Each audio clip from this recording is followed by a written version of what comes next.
Cafe Anyway. Say something. Mike's Daily Podcast. Episode 917. And that's our horse, Billy. Hello, it's Mike Matthews broadcasting from Cafe Anyway here in the Podcaster Valley. Today is part 2 of my Into an Interview with singer-songwriter Natalie Gelman. Plus, we hear from Shelley Shuhart, Floyd the Floorman, John Deere the Engineer. And look, everybody, it's Haley. Mike's Daily Podcast. Sorry, we were singing. Go ahead. Wah, wah, wah. Very good. Haley's back. Mike's Daily Podcast. So apparently the apostles said something in the Bible that has done a lot to ensure the end of our survival. That is, don't conform to anything in this world. That's so wild. What is the reason people on the right like to pile it on liberals for being worried about global warming? Mike's Daily Podcast. Because who cares about this world? Heaven is my selfish goal. I'm grouchy this morning. My new roommate woke me up when he came home just before midnight. Yeah. And I get up at 4. And my dog woke me up because he isn't used to the new roommate being around yet. Haley's here!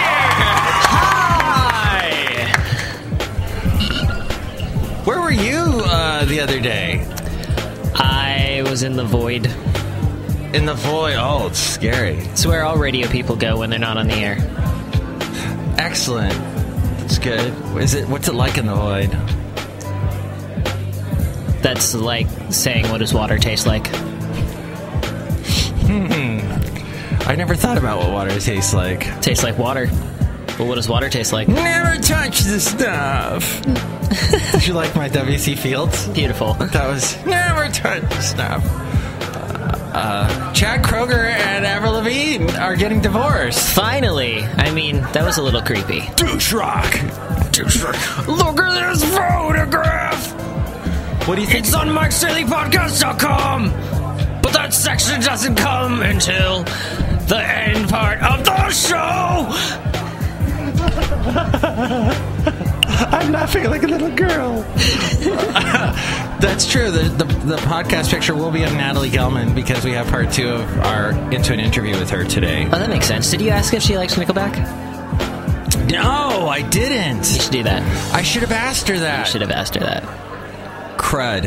I will tell you, though, if you were listening to yesterday's show and heard the interview, there was a phone ringing in the background. I had to chop. All of a sudden, the phone stops ringing. But I chopped out a huge section where I said to Natalie, hold on, I'm actually working at a radio station. I have to answer the phones. That's why they have me here. And she's like, okay, that's fine. So I put her on hold and I'm like, hello, radio station. And the guy's like, man, I love it when you play the 80s, man. 80s are great. I live in Livermore, and I listen to the 80s. I love it. And I'm like, thank you. That's great. The 80s were pretty cool. But we were discussing how we hate Say Something, I'm Giving Up on You. We were discussing how we hated Say Something. Say Something, I'm Giving Up on You. Yeah. It's a long song. It's slow. It's sad. It's sappy. It's not that sappy or sad because there's no real point to it. And I heard the guy in that song cheated on his wife. No way. And I hate all musicians that cheat on their wives. Yeah. Wait, was that a dig at me? Wait for it. Because you don't like the John Lennon because he cheated on Yoko. No, that's just like one sort of compounding thing. Don't you like John Lennon's solo stuff like Imagine? No, I like... Why don't you like Imagine? what was that song he did? Imagine is boring to me. But the one he wrote about his son... Oh, beautiful, beautiful, beautiful, beautiful boy. I like that one. You don't like Number 9 Dream? I like Number 9 Dream as well. I like his... Bawakawa, pose, pose. Yeah. Yeah. Did you ever hear REM's version of that? No. It's pretty weird. There are so many REM songs, I can't be bothered to listen to all of them. You don't like REM either? No, I like REM. Oh. It's just they have so many albums and so many songs that I have to pick and choose. And you were born after they were popular, so you were kind of like fed them all at once, so it's... Pretty much, yeah. I do really like Shiny Happy People. And the Sesame Street version of Shiny Happy People. No, I have not heard this. Which was Smiling Happy Monsters. Smiling happy monsters having fun. Smiling happy monsters. And Michael Stipe did that on Sesame Street? On Sesame Street, and then all the monsters would get sad. And then they were like, something has gone wrong. Crying. Oh. Yeah, it was about happy and sad. I learned so much. That's great. I just heard it last week. That was a good song. It was a good single on the radio because you got REM in there, and then you got the girl from B-52s. I forget their names now. Me too. Kate and somebody. Yeah. But yeah, such a good voice that fit in with REM. I'm disappointed that she wasn't part of the band. But B-52s and REM are from Athens, Georgia. Rock Lobster. Rock Lobster! Down! Down! Down! Welcome to the podcast where we just talk about music and then we have a musician on. Yeah. But we don't talk about that musician. But which musician? What were we talking about?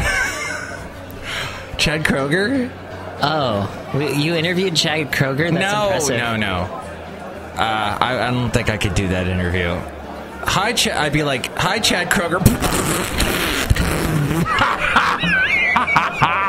I just took the mic out of its little slot. Hold on. Okay. Beautiful. Hey, look who just walked in. You haven't met this character yet. Have I?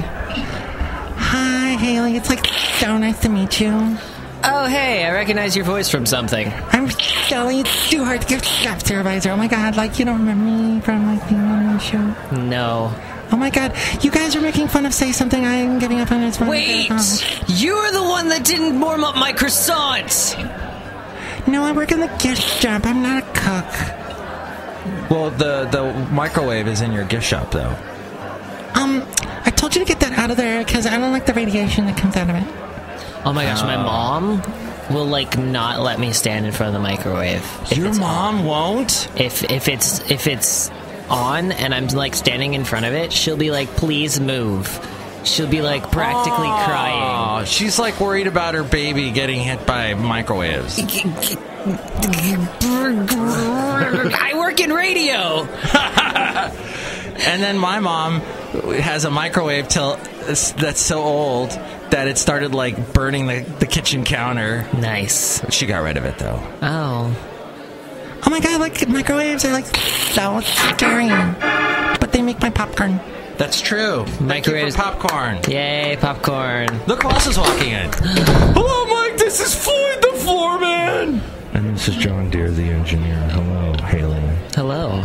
I sense that you are very technically minded like I am. How many megahertz are in a phone? There was a guy at our other job where we record people doing talk shows. Yeah. And after he recorded his talk show, he came up to me and he goes, how many megahertz are required in a phone? And I'm like, am I supposed to know that? Because I didn't know I was supposed to be that technically minded. I know we have to run boards and things, but I just said, I don't know, a couple kilohertz. I'm pretty sure it varies by phone. Kilobips? What was it? Exactly. That's what I should have said was, I'm pretty sure it varies by phone. Yeah. Because I know you can charge... I know watts. I know, watts needed to charge phones adequately. The smaller phones can have as small as 2-watt chargers. But a 5-watt charger is pretty standard for, say, an iPhone. But then you need a 10 or 12-watt charger for a tablet. Ah, yeah. Is that true, John Deere, the engineer? I don't know, but I like this rocking chair. I need to burn that. I really do. All right. Hey, where can they find us? MIKEs-DAILY-PODCAST.com.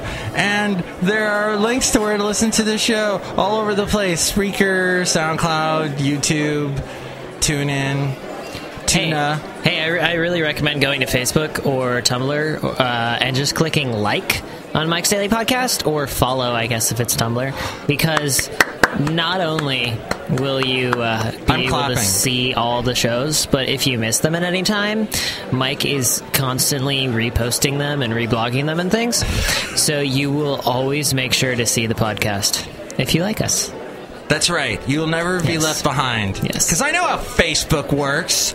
They like bury your posts and nobody can ever see them. I used to believe that, but I've seen every single one of your posts. Why is that? Maybe they know that you're on the show. I don't know. Maybe. It's because you keep tagging me in the posts. Oh, that's what it is. Yeah. I just got to tag the world. Tag the world. And make the world hate me because I just tagged it. Tag a great big world. Say something, I'm shooting you for singing the song. At a great big world, your song sucks. Didn't they have a song that was actually pretty good before that one came out? I don't know, but that's probably true. Yeah, I want to say that there was another song that hit radio that was pretty decent before that one. Yeah. You know... Oh, if you want to help out the show with the Amazon link, go to Amazon. If you're going to go to Amazon and buy anything, Mike's Daily Podcast. For example, perhaps you'd like to buy Say Something, I'm Giving Up on You, because you like that kind of stuff. And a great big world. Do you remember the part in High Fidelity when the guy says to Jack Black, hey, I'm trying to buy Stevie Wonder's I Just Called to Say I Love You? And Jack Black's like, why would you want that? Oh my gosh, is your daughter in a coma? Because he was going to buy it for his daughter. And right. You're not a fan of High Fidelity? I've never seen it. Oh. I've never seen it. Isn't that the name of that one REO Speedwagon album? That's High Infidelity. Infidelity. See, I knew it. So you think... Oh. What's the one? Take it all around, baby. Yeah. That's the way you want, and I don't need you around. Bum, bum, bum. And that other song that was popular is on that album. Not I Can't Stop This Feeling Anymore. The other one. No, it's... on the and I'm gonna keep on loving you, 'cause it's the only thing I wanna do. I don't want to sleep. Sleep? I do want to sleep. Yeah, me too. All right, so let's get to the interview so we can sleep while I'm interviewing. Yeah, please. And Natalie Gelman has a beautiful voice, so she'll sing for you. Oh, you can also help us out through the PayPal and become an inglorious Mike's Daily Podcaster. And the blog, the Daily Podcast picture, all there at MIKEs-DAILY-PODCAST.com. Ooh, and the email is MIKES-DAILY-PODCAST@gmail.com. Into an interview. I'm speaking with Natalie Gelman, a fantastic singer-songwriter, and I actually found out about her. I'm a friend of Nathan McEwen. He's actually been on the show, and he posted a duet of you two singing the song Lately, isn't it? Yeah, it's a gorgeous song. He actually wrote it with Chelsea Williams, who some of your listeners might know. Have you ever interviewed Chelsea? No, I actually have not. But I think we did play did they sing together on that song originally? Yeah, they wrote it together. Yeah, so he might have had that play on the air. I don't know. Yes.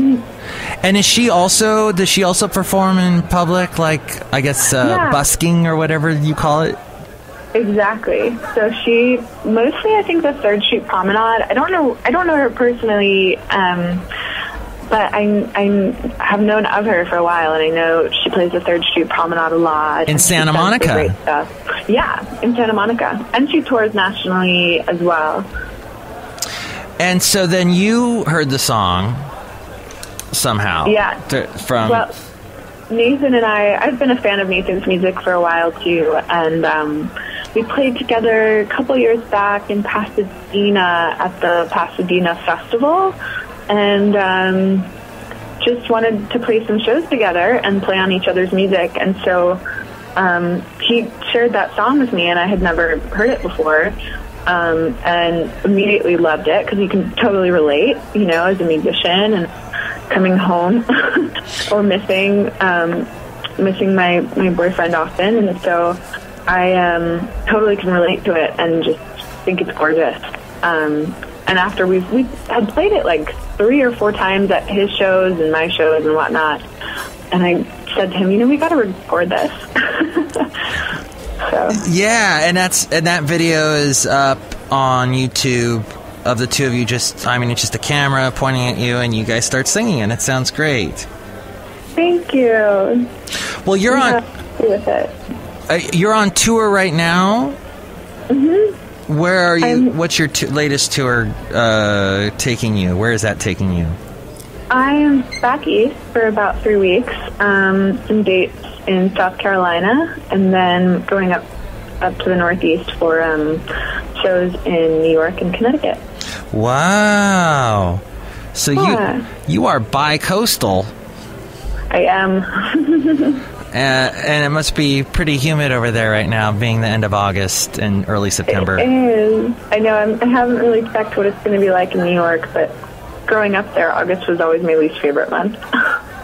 Yeah, that's actually the only time I've been in New York was in the August. Oh, boy, that was hot.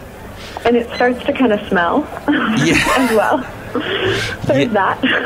Yes, you have the New York smell. I can't believe you did all that street performing, busking. Yeah, I'm actually still going to be doing some of that when I'm there next week and the following week in between dates. It's something that I still really love. So now, I've never actually seen you in public live, but I've seen the videos of you playing live, and it must be just something that grabs people because your voice is so just powerful. And people must hear it and go, "Whoa! Look at this talent." Thank you. That was just an observation. Thank you. Yeah, it's interesting. I think I learned a ton from street performing because you really have to compel people to stop. I mean, and now it's even harder with everyone having headphones in most of the time. So it's definitely changed. It's something I've been doing for about 14 years and has taught me a lot about the way that I think a lot of the way I sort of play with an audience and joke with them is inspired by playing with people in the subway and kind of I'll tease them and say, "Oh, how do you like all the the gum that I put on the floor today?" So you feel like you're really in New York. And just sort of get people to laugh and open up and that seems to work in a live show too, just acknowledging what's so and taking it from there. So. Wow. Now, this is what's like, okay, so this is just an observation, and I know beauty is subjective and everything, but you're really pretty, so and you're prettier, now this is just subjective. I mean, you're prettier than Taylor Swift or Katy Perry. This is just subjective. I'm just from a subjective point of view. You're not prettier than Carole King, though. Don't touch my Carole King. She's my Carole King.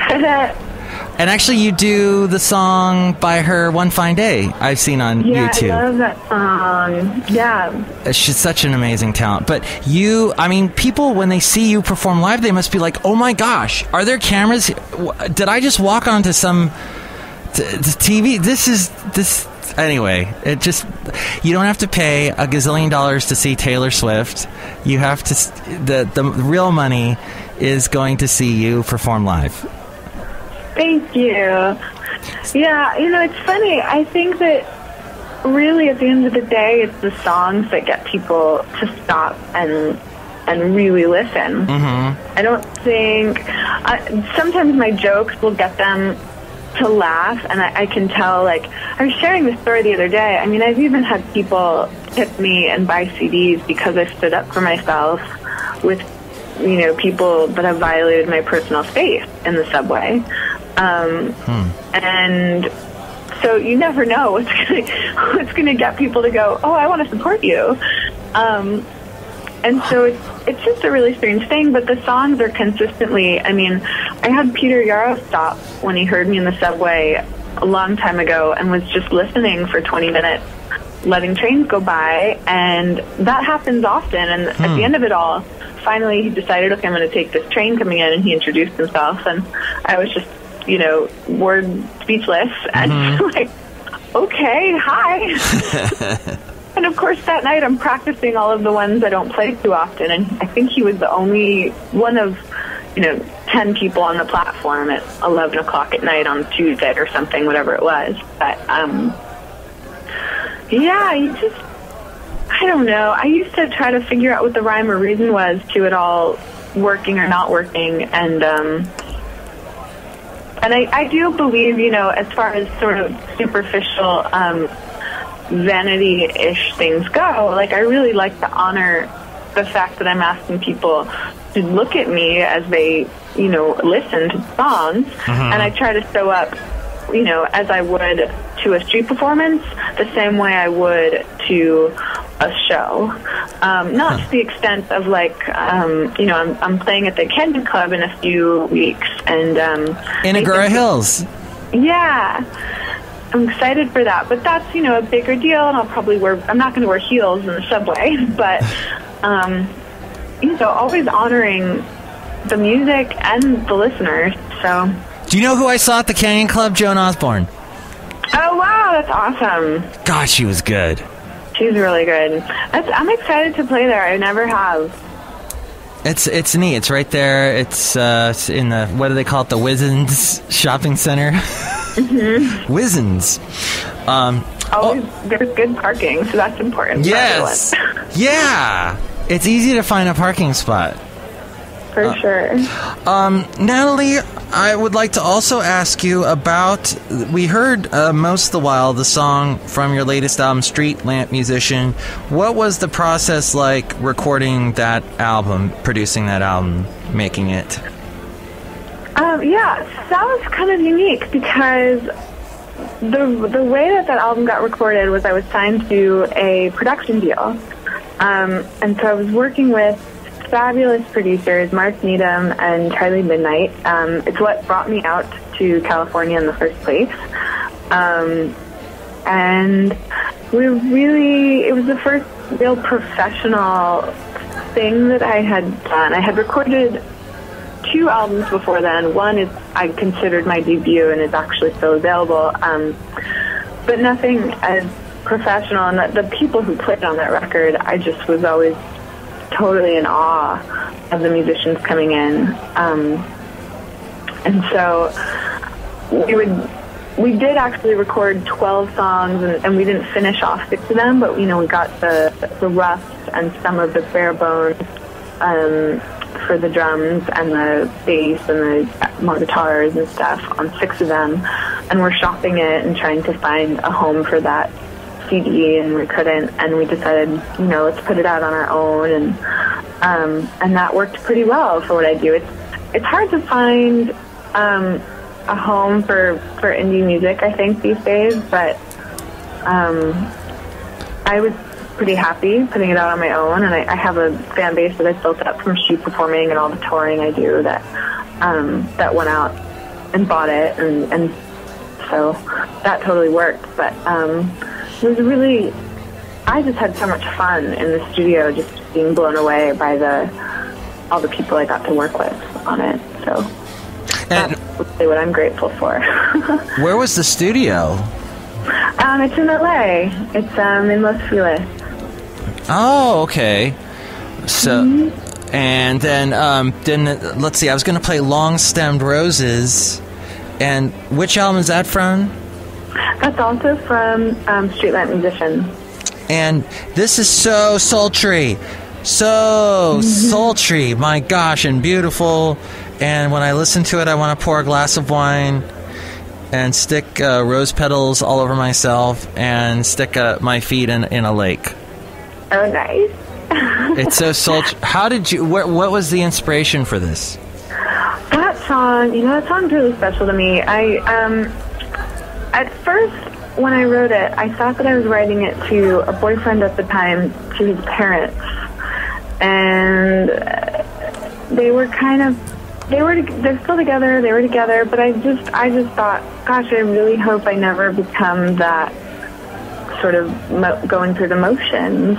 And I think a lot of people do that, and it's nothing against them. They were both amazing people, and I think it's so easy to do that. I know that I do that in all my relationships at certain times, and even in my relationship with myself, and because you have to get through stuff and put things on back burners to get things done. But I just thought, it really was about living more consciously in love with the person you're with, and that's the ups and downs of a long-term relationship, but still being in that relationship. And so originally I was writing it for them, and then sometime after we broke up, which was about 3 years after I started writing the song,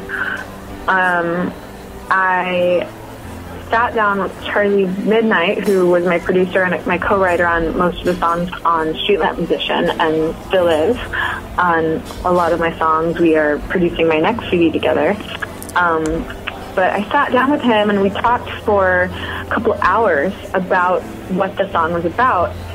And I had written the verses, I had written the pre-chorus, I had a melody, which I don't normally write like this. Everything comes together, melody and lyrics. But we talked, and I said, I can't hit the nail on the head with this one. I just don't know exactly what I'm trying to say. Nothing has really worked yet for the lyrics for the chorus. And we were just talking about it, and he used words that I said. I think I probably said to him, when you're in this long-term relationship and you're not sure if you're happy or you're not happy or how you feel, and he just literally took what I said and we turned it into lyrics. He shined the light on it, and we wrote that chorus in just a few minutes after talking about it for hours and having had that song on the back burner for years. Wow. It was a long process. Yeah. So I'm happy I held on to it because I think it's a special one. So this is Long Stemmed Roses, Natalie Gelman from Street Lamp Musician, and people can find out more about you at nataliegelman.com. Yep. And let's listen to it now on Mike's Daily Podcast. Long stemmed roses in June, high atop a lover's day, pressed against the man on the moon, and I feel entirely out of my shoes, in love with you. Quiet winds blowing round outside of these walls, taking every old leaf to the ground, and I haven't got another single care in the world but holding on to you. We turn under the sky in the dead of the night. You start to drift away, and I hold on tight. Are we happy? I suppose. Really, who the hell knows? Love stays, but happiness comes and goes. Are we happy? Are we not? Is this a little? Is this a lot? What it is the way our love grows, like a long stemmed rose. All the words never said, whispers in the dark, please make love to me instead. You make the coffee, I roll out of bed, in love with you. We were taken apart, we were stretched at the seams, so we took what we could and remained on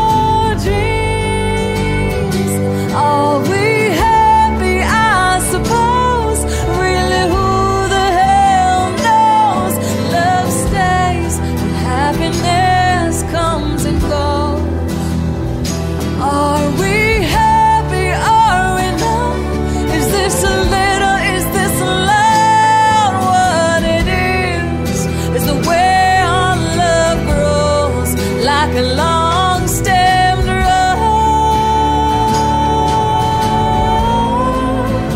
Yeah.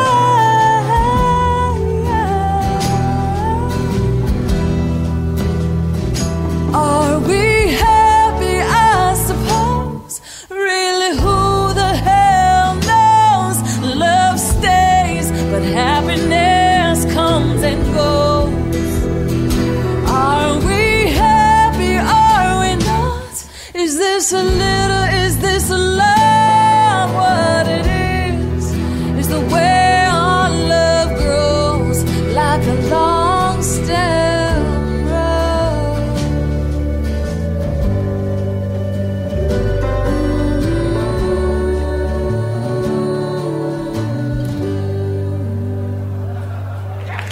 Wow, isn't she great? She's got such a great voice. Woo!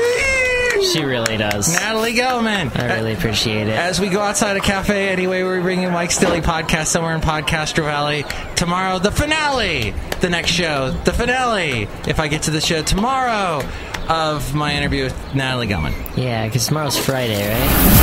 And here's today's podcast picture. And the picture is of Natalie Gelman. Yay! She's pretty. Yeah, like a flower. What? I didn't expect her to be blonde. No? I've never seen, like, a blonde singer-songwriter. Like, one girl Taylor band Swift? type thing. One girl band type thing. Oh, one girl band, okay. Yeah, because Taylor Swift, got in the country thing, but the whole thing... Wait. Now Rilo Kiley was brunette, right? Kylie Minogue? No, Rilo Kiley. Oh, Rilo Kiley. Yeah. Hey, you were saying you follow Taylor Swift on her Tumblr and she posts a lot of pictures of her cats? Of her cats, yeah. Not as much as she used to, but she does. Oh, what I was going to tell you earlier was... hi, Shelley. Mike Matthews, did you say something about Taylor Swift? Yeah, she likes cats. Oh my god, I love cats too! Katy Perry also likes cats. She's got the Kitty Perry. And don't they have a feud, Katy Perry and Taylor Swift, over... Isn't that what Bad Blood's about? Because Katy Perry stole Taylor Swift's dancers. Why I know this, it's creepy. Mike Matthews, you're like so gross. I heard like one thing about it, but I didn't really pay much attention to it. Oh, this is Floyd the Floor Man! Ow. He's cleaning the floor. Well, actually, we're outside, Floyd. He's cleaning the ground. That's nice. All the water, it's making mud. Look at him go. Hey, so... I am a big fan of independently produced podcasts. And I wanted to say that there was this one podcast I was listening to where a guy reads the weird news of the day. And he does it daily, right? It's not me. Oh, and he's ripping you off. I don't really do... I guess I do a little bit of news. You do daily. We do it daily. Except for we didn't do it Tuesday. Everyone that does anything daily is ripping Mike off. Yeah. Gotta see you all. No. So he goes... So I'm enjoying his podcast. It's independently done, and he has all these sound effects and stuff in it. Boing. Like that. And then all of a sudden, he starts laying out the Obama jokes. And then I notice he doesn't rip on any other politicians, just Obama. Just Obama. And like the one about climate change, he goes... so Obama says we need to stop wasting time and work on climate change. Yeah, Obama doesn't know anything about wasting time. Like, he was on a podcast called WTF, and he was at a ribbon cutting and blah, blah, blah, blah, blah, wasting time. He's wasting time everywhere, blah, blah, joke. That's dumb. Do you know who was wasting time during his presidency? Ooh, that's a good question. During Obama's presidency, not during whoever's presidency. Oh, we're getting political now. We are getting political. Let's see who's wasting time. Every Republican? Every Congress member, honestly. Oh, every Congress member? Yeah. Every Congress member? Every single one. No, not every single one. This is John Bader, and I disagree with everything. Please pronounce my last name right. John Boner. John Boner. No, don't call me that. Oh, I'm mad. Oh.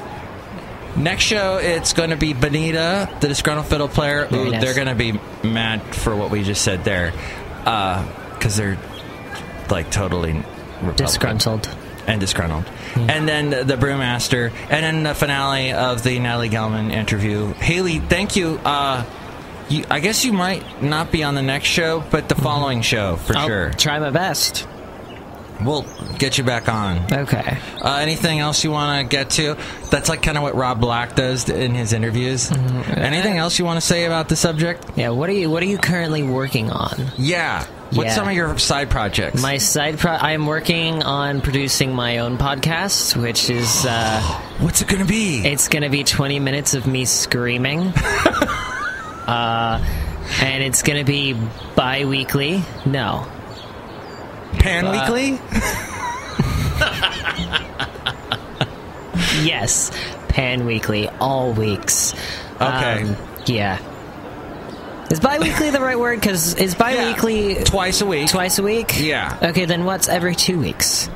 That would be... Die-weekly? No. No. Die Harder? Die Hardest. Live Fast. Fortnightly? No? No, that's monthly. Oh. 2 weeks. It'd be Glappendag. That sounds German. Anyway, here's a sample from the podcast. Ah! So I hope you all tune in. I'm awake now. Mike's Daily Podcast is written and produced and performed by Mike Matthews. His podcast is super easy to find. Download or listen to his show and read his blog at MIKEs-DAILY-PODCAST-917-Pop. Email Mike now at MIKEs-DAILY-PODCAST@gmail.com. See you tomorrow. Bye!